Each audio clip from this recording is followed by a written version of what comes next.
تعز من تشاء وتذل من تشاء بيدك الخير إنك على كل شيء قدير আল্লাহ বলেন ও নবীজি আপনি জানায় দেন আল্লাহ রাব্বুল আলামিন আল্লাহ নবীকে তিনি বলেন ও নবী আপনি বলে দিন কুলিল্লাহুম্মা মালিকাল মুলকি ও নবী আপনি বলে দিন আয় আল্লাহ আপনি তো সমস্ত কিছুর মালিক বাদশা পরাক্রমশালী আপনি সারা পৃথিবীর বাদশা তুতিল মুলকা আনতা তুতিল মুলকা মান তাশা আপনি ইচ্ছা করলে যাকে খুশি তাকে রাজত্ব দান করেন ক্ষমতা দান করেন আপনি যাকে খুশি তাকে ক্ষমতাশীল বানায় দেন তুতিল মুলকা মান তাশা ওয়া তানজিউল মুলকা মিম্মান তাশা আর আপনি যাকে খুশি তাকে তার কাছ থেকে রাজত্ব ছিনিয়ে নেন ওয়া তুইযু মান তাশা ওয়া তুযিল্লু মান তাশা আল্লাহ যাকে ইচ্ছা সম্মানের আসন দান করেন আর যাকে ইচ্ছা অসম্মানের গালি গলায় পরায়া ক্ষমতা থেকে নামায় দেন আল্লাহ পাক রব্বুল আলামিন বলেন যাকে ইচ্ছা তিনি তাকে সম্মানের আসন দান করেন আর যাকে ইচ্ছা তিনি অসম্মানের গালি গলার ভিতরে পরায় নেন এই আয়াতের প্রতি লক্ষ্য কইরা রোমের একজন বাদশা রোম সম্রাট চিন্তা করতেছে আল্লাহ কিভাবে সম্মানের আসন দান করেন অসম্মানী কিভাবে করেন কিভাবে বাদশাহী দেন আবার বাদশাহী চিনে নেন রোমের বাদশা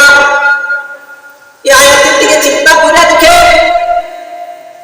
কিভাবে আল্লাহ অসম্মানী করে এটা একটু দেখার বিষয় মনের ভিতরে লেগে যায় আরে কিভাবে আল্লাহ অসম্মানী করেন কিভাবে সম্মান দান করেন এটা তো আমার বুঝে আসে না আমি এবার রোমের বাদশা হরিণ শিকার করার জন্য ঘর থেকে বের হয়ে গেলেন ঘর থেকে বের হওয়ার পরে হরিণ একটা সামনে জঙ্গলে গেছেন তো হরিণ একটা সামনে সামনে দিয়া দৌড় দিতে দিতে অন্য রাস্তায় চলে যায় রোমের বাদশা ওই হরিণের পিছনে দৌড়া পারস্য রাষ্ট্রের সীমানা রোম সম্রাট রোমের রাজ্য পার হয়ে পারস্যে চলে যাওয়ার পরে ওই দেশের প্রশাসন বাহিনী তাহাকে আটক করে ফেলে বলে যে তুমি চুরি করতে আসছো আমাদের দেশে কে শুনে কার কথা বাদশা বলতেছে আমি চোর নয় রোমের বাদশা বলে আমি তো চুরি করতে আসি নাই আমি তো আসছি হরিণ শিকার করতে আমি তো রোমের বাদশা পারস্য দেশের সরকারি কর্মকর্তা যারা প্রশাসন বাহিনী তারা কোনো কথা শুনে না তো নিয়ম অনুযায়ী চোরের শাস্তি হলো তখনকার জামানায় 3 বছরের জেল ভাই রোমের বাদশাকে 3 বছরের জন্য জেলখানায় ঢুকায় দিচ্ছে রোমের বাদশা কাঁদে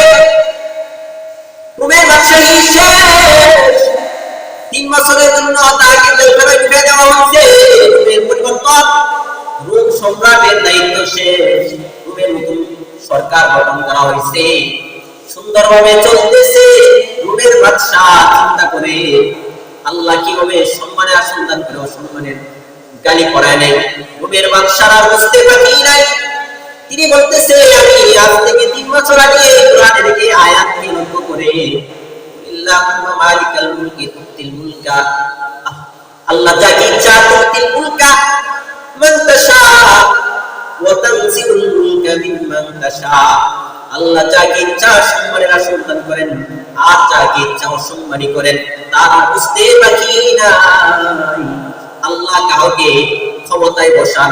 আবার ক্ষমতা থেকে ছিনিয়ে নেন এজন্য রোমের বাদশা বুঝতে বাকি নাই যে আমি তো এই আয়াত সম্পর্কে আমার খটকা লেগেছিল বুঝতে বাকি নাই আল্লাহ পাক রব্বুল আলামিন দৈনিক থেকে ফকিরে নিয়ে আসছেন।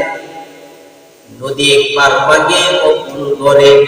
এই তো নদীর খেলা। সকালবেলা তনির তুই ফকির সন্ধ্যা বেলা। নদী পার ভাগে অকুল করে, এই তো নদীর খেলা। সকালবেলা তনির তুই ফকির সন্ধ্যা বেলা।